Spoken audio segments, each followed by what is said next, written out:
This is John Griffith. I'm at the Mae Jemison U.S. Science Reading Room in Mamelodi, where I will be giving a talk today to local high school students on climate change and COP-17. And specifically what I'm going to do is talk a little bit about the background, the science behind climate change, why it's happening, the greenhouse effect, what South Africa's role will be in the COP-17 climate negotiations that are coming up in Durban, and what the countries of the world are trying to do about climate change, what are some of the actions we're taking, and what communities and individuals can do themselves to help address the problem. Excellent. Well, thank you very much for coming. All right. Okay, so how will climate change affect Africa? Now, they're saying that the negotiators at COP17 are trying to keep the increase in temperature below 2 degrees Celsius, right? But that's a global average. And some scientists are saying if it's 2 degrees on average around the world, it's actually going to be more like 4 or 5 degrees in Africa. Africa is subject to extremes of weather and temperature because you have large desert regions. You have the Sahara Desert, you have the Kalahari Desert. Southern Africa is very dry, very arid.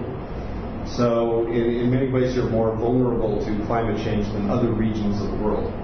So you could see changes in rainfall patterns affected by the changes in temperature, which means it might rain more in some places and less in other places. Water scarcity could be a problem. And we already know that water is an issue in South Africa, right? Water supply, acid mine drainage. More extreme weather events. In the United States, we're already seeing this. We're seeing more frequent hurricanes, tornadoes, severe storms. Agricultural production could be affected. You know, your yields in crops like maize and sorghum and things like that could decrease because of climate change. And then in coastal areas, you might get rising sea levels and more flooding because, you know, theoretically the sea level is going to start to rise as the Earth gets warmer and the polar ice caps melt. And so the sea level could rise and you get the potential for floods on the seacoast. Okay, so what are we doing about this problem? And you know, it's got to be a global effort, so that's why all countries are involved. In the UN climate negotiations, there's 195 countries that are members of the UN Framework Convention on Climate Change. So that's the UN governing body for climate change negotiations. 195 countries, and these negotiations have been going on for at least 20 years.